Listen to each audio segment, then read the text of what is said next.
سال استقلال دولتی، مسیر مظفریت و کامیابی ها در بنیاد راه و نقل و پل ها.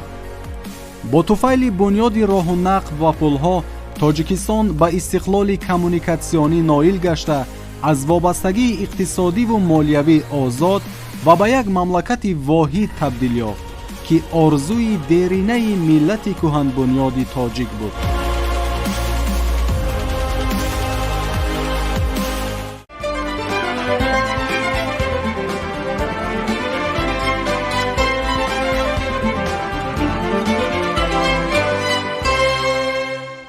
در سالهای اولی صاحب استقلالی مملکت، بنبست کمونیکاسیونی یکی از مشکلات اساسی محسوب می‌یافت.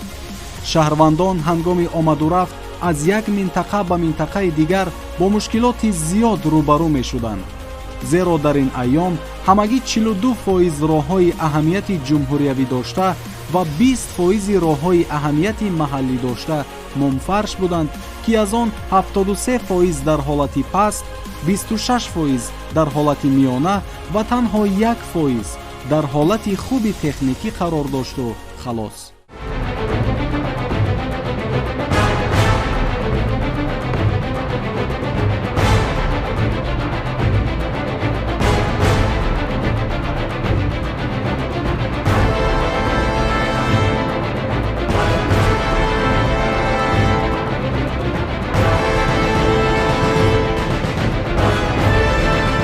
تأکید کردن به مورد است که سالهای طولانی هنگام گذشتن از عقبه‌های دشوارگذر، خصوصا در فصل زمستان، بر اثر بارشات پی در پی، فرآمدن ترمه و صدمه‌های زیاد نقلیاتی، تلفیابی مال و محصولات و حتی حادثه‌های به هلاکت رسیدن رانندگان و مسافران به مشاهده می‌رسید. از این لحاظ مورد استفاده قرار گرفتن راه و نقل و پل‌ها همچون نعمت دوران استقلال در روند تحولات اقتصادی و اجتماعی و فرهنگی مملکت در صحیفه‌های تاریخ نوین دولتداریمان مقام ارزنده خود را اشغال خواهند کرد. از اول صاحب استقلالی تا به امروز حکومت مملکت در ساحه راه و نقلیات ده‌ها لایحه سرمایه‌گذاری را تطبیق نمود که در دایره آنها در مملکت بیش از 2200 کیلومتر راه بین المللی ماشینگرد، 220 کیلومتر راه آهن، 237 پل و 5 نقب ماشینگذار بنیاد گردیده، حالا کارها در دیگر لایحه‌های سرمایه‌گذاری دولتی دایر به بنیاد راه‌ها ادامه دارند. طی زمان صاحب استقلالی مملکت، بخصوص در دوام سالهای 2008-2021، ساختمان و تجدید راه‌های ماشینگرد مرغاب کلمه، شاهان زیغر، شکیف زیغر، شکیف قلعه خم، کلاب شمسیدین شاهین، دوشنبه باختر دندغره کلاب، دوستی پنجی پایان، دوشنبه چناق سرحد ازبکستان، باختر دوستی، دوشنبه باختر مرحله یکم و دوم با درازی زیاده از 73 کیلومتر، کلاب مومن آباد، دوشنبه ترسونزاده سرحد ازبکستان، عینی پنجکن سرحد ازبکستان به انجام رسانیده شد.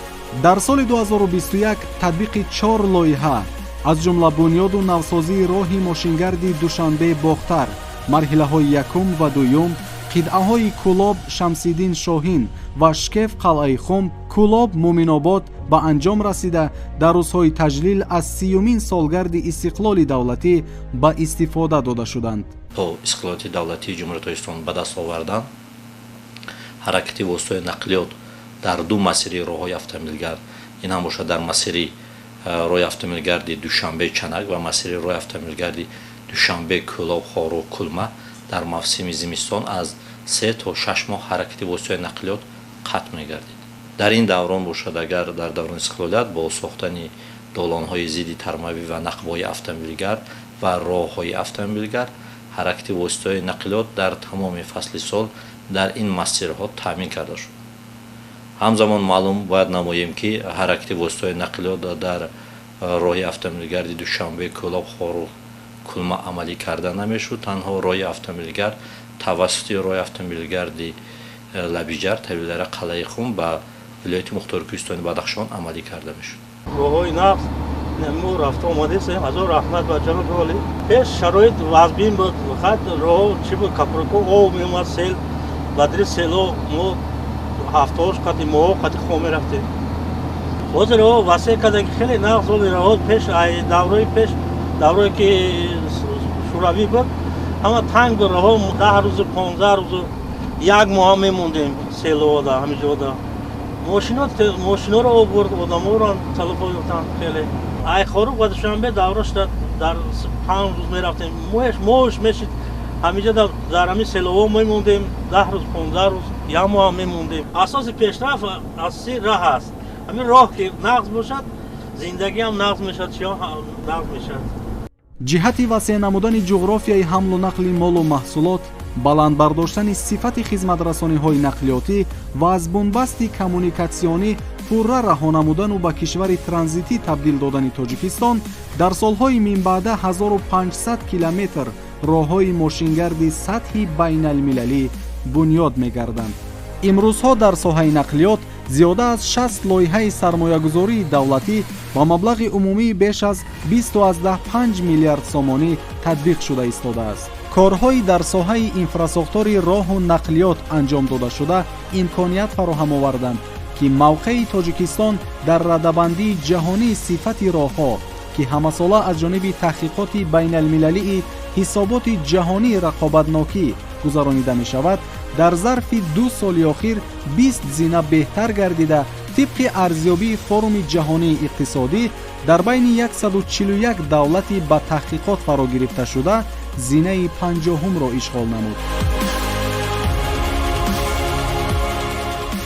бунёд кардани роҳҳо ва ба истифода додани онҳо барои ҷумҳурии Тоҷикистон пеш аз ҳама ҳадафи стратегӣ эътироф шуда бошад. ин барои рушд ёфтани сайёҳии дохилӣ, рушд ёфтани иқтисодиёт, зиёд кардани даромаднокии аҳолӣ албатта сабаб шуда метавонад. чунки дар ҷумҳурии Тоҷикистон ки асосан воситаи алоқаи ин роҳи автомобилгард аст, бе ба истифода додани роҳҳои автомобилгард мо наметавонем ки гуфтам мумкин аст аз як минтақа ба дигар минтақа сафар кунем ё ин ки аз як минтақа ба минтақаи дигар молу маҳсулоте ки истеҳсол карда мешаванд барои фурӯш тайёр карда мешаванд интиқол дода шаванд. албатта бо сохта ба истифода додани роҳҳои ба стандарти байналмилалӣ ҷавобгӯ мо метавонем ана ҳамин ҳадафҳои худро рӯи кор биёрем. 40 سال است که رانندگی کار میکنم. اولی وقتا این راه همین خیلی ویران بود که رسو عذاب میکشیدیم. ماشین‌ها زود ویران میشد. همه جا بلندی پستی بود. آخرین تا اسفره 3 ساعت 4 ساعت راه میگشتیم. رحمت به حکومت به جناب عالی که این خیلی راه برای ما ساخت. آدم حاضر حواس کرده ماشین همین کند. هم ماشین ویران نمیشه.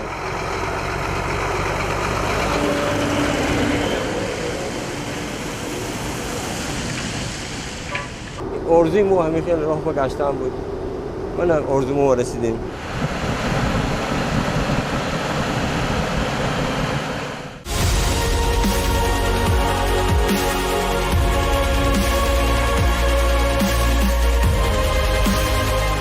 бо сохта ва ба истифода додани нақбу долонҳои зидди тармавӣ соҳаи роҳу нақлиёти автомобилии мамлакат дар солҳои истиқлоли давлатӣ куллан тағйир ёфт. шабакаи алоқаи нақлиётӣ аз як сохтори маҳдуди дохилӣ ба шабакаи васеъи доимо амалкунандаи нақлиёти автомобилӣ, ки бо тамоми минтақаҳои мамлакат пайваст мебошад, табдил ёфт. бо мавриди баҳрабардорӣ қарор гирифтани 5 нақби мошингузар истиқлол, шаҳристон, дӯстӣ, озодӣ ва хатлон мушкилоти рафтуомади тамоми воситаҳои нақлиёт аз як минтақа ба минтақаи дигар куллан аз байн рафт. аввалин нақбе ки дар айёми соҳибистиқлолии мамлакат бунёд ёфт нақби истиқлол аст. нақби истиқлол дар фосилаи 80 километр дуртар аз шаҳри Душанбе дар баландии 3372 метр аз сатҳи баҳр ҷой дорад.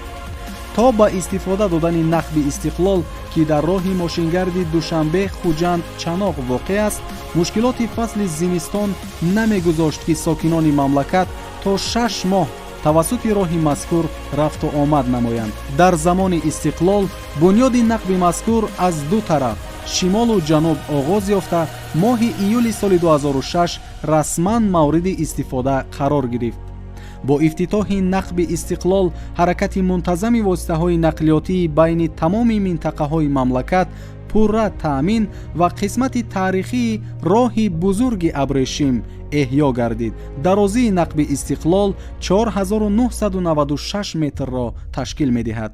инчунин дар баробари бунёди нақби истиқлол дар роҳи мошингарди душанбе хуҷанд чаноқ нақби дӯстӣ бо дарозии 1047 метр ва нақби шаҳристон ки самараи истиқлоли давлатист бо маблағи тақрибан 430 миллион сомонӣ бунёд карда шуд. дарозии нақби шаҳристон 5289 метрро ташкил медиҳад.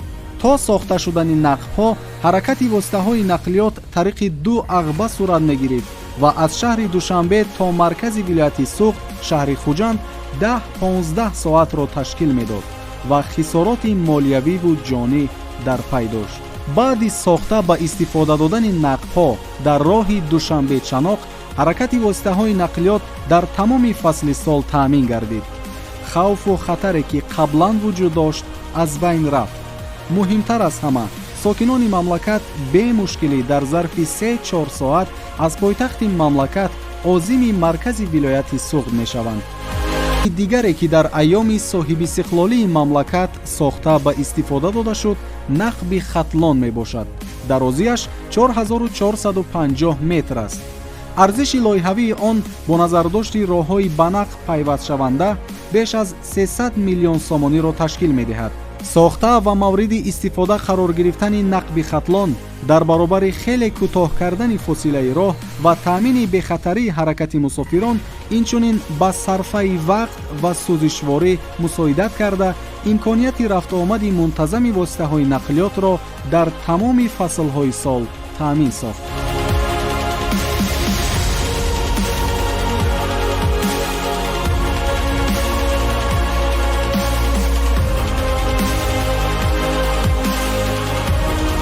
бузургтарин аҳамияти нақб раҳоёфтани воситаҳои нақлиёт аз машаққати убури ду ағбаи хавфнок, яъне ағбаҳои душворгузари шаршару чормағзак дар фасли зимистон, ҳамзамон пешгирии садамаҳои нақлиётӣ ва талафоти ҷонист.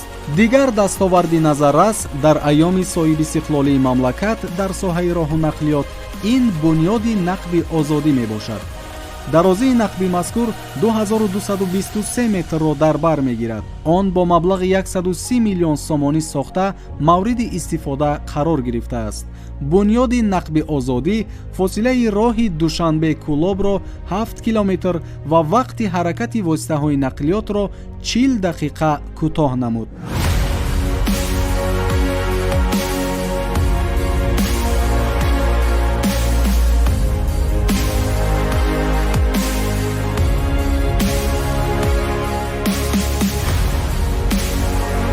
дар ин давра дар маркази шаҳру ноҳияҳои мамлакат 5 терминали ҳозиразамони мусофирбарӣ сохта ба истифода супорида шуд. ҳамчунин 9 терминали замонавии байналмилалии боркашонӣ ки аз онҳо 3 терминал фосилавӣ ва 6 терминал назди сарҳадӣ мебошад бунёд гардид. соҳаи нақлиёти автомобилӣ дар раванди амалӣ намудани ҳадафи стратегии аз бомбасти коммуникатсионӣ баровардани мамлакат дар даврони истиқлолият куллан тағйир ёфт. шабакаи алоқаи нақлиётӣ аз як сохтори маҳдуди дохилӣ ба шабакаи васеъи доимӣ амалкунандаи нақлиёти автомобилӣ ки бо тамоми манотиқи ҷумҳурӣ пайваст мебошад табдил ёфт. вобаста ба шароити хоси иқлими кӯҳсори мо истифодаи нақлиёти автомобилӣ нисбат ба дигар намудҳои нақлиёт афзалият дорад. ин бартарӣ хусусан дар интиқоли мунтазами дохилии борҳо бо фарогирии ҳамаи вилояту ноҳияҳои ҷумҳурӣ баръало дида мешавад. бартарияти дигари истифодаи нақлиёти автомобилӣ дар он аст ки тавассути нақлиёти автомобилӣ интиқол ё ки ҳамлу нақл аз нуқтаи аввала то нуқтаи ниҳоӣ ё ки то нуқтаи таъинотӣ тавассути як воситаи нақлиёт амалӣ карда мешавад, яъне аз рӯи принсипи аз дар то ба дар.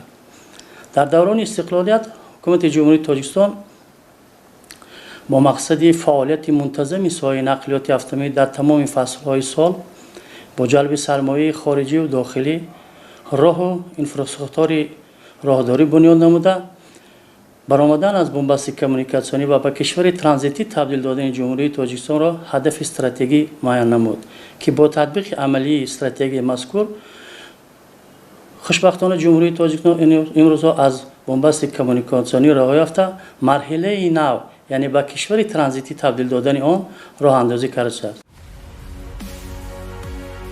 муҳимтарин дастоварди соҳа дар замони соҳибистиқлолии мамлакат бунёд, таъмир ва навсозии пулҳои мошингузар дар шаҳру ноҳияҳои мамлакат ба ҳисоб меравад. тибқи маълумот дар ин давра 237 пули нав сохта ба истифода дода шудааст. ҳамчунин дар пойтахти мамлакат шаҳри душанбе роҳҳои бисёрсатҳа ё фуд эстакадаҳо мавриди баҳрабардорӣ қарор дода шуд ки бо амалӣ гаштани чунин тарҳҳо пеш аз ҳама тамбашавии воситаҳои нақлиёт аз байн рафт. дар доираи омодагиҳо ба 30-солагии истиқлоли давлатӣ дар 3 соли охир бо саҳми соҳибкорону шахсони саховатпеша бунёд ва таъмиру таҷдиди беш аз 14-5 ҳазор километр роҳҳои маҳаллӣ ва дохили шаҳру ноҳияҳо анҷом дода шуда корҳо дар ин самт минбаъд низ идома дода мешаванд. чунин корҳо ки гувоҳи фаъолнокии баланди мардуми кишвар ба хотири ояндаи неки ватани маҳбубамон ба ҳисоб меравад.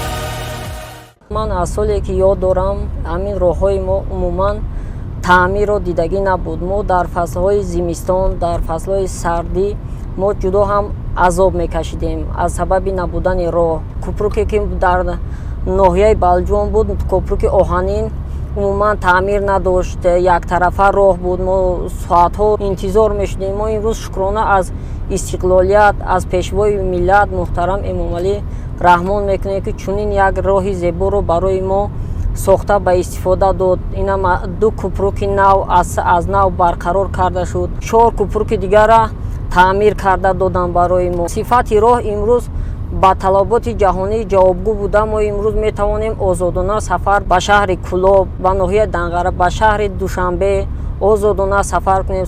солҳои пеш мо аз сабаби набудани роҳ дар 3 моҳ 2 моҳ як бор таъмири нақлиёт мекардем.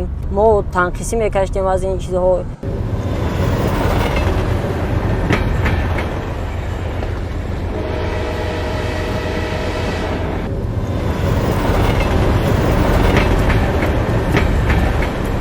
мақом ва ҳиссаи нақлиёти роҳи оҳан дар интиқоли бору мусофирон зиёд мебошад ва боиси қайд аст ки соҳа дар натиҷаи дастгириҳои пайвастаи ҳукумати ҷумҳурии тоҷикистон тамоюли рушди пайвастаро касб намудааст. дар даврони истиқлол роҳи оҳани бохтар-кӯлоб соли 1999 ба истифода дода шуд. дарозии умумии роҳи оҳани бохтар-кӯлоб 132 километр буда дар ин масир 5 пули калон ва 7 истгоҳу вокзал сохта шудааст. бо мақсади рушди соҳаи нақлиёти роҳи оҳани кишвар дар ин давра дар самти нақлиёти роҳи оҳан сохтмони роҳҳои оҳани дохилӣ ва минтақавӣ сохта шудааст. аз ҷумла соли 2016 қитъаи ваҳдат ёвони роҳи оҳани душанбе бохтар-кӯлоб бо дарозии умумии 47 километр сохта ба истифода дода шуд. дар умум дар даврони истиқлол 220 километр роҳи оҳан сохта ба истифода дода шудааст.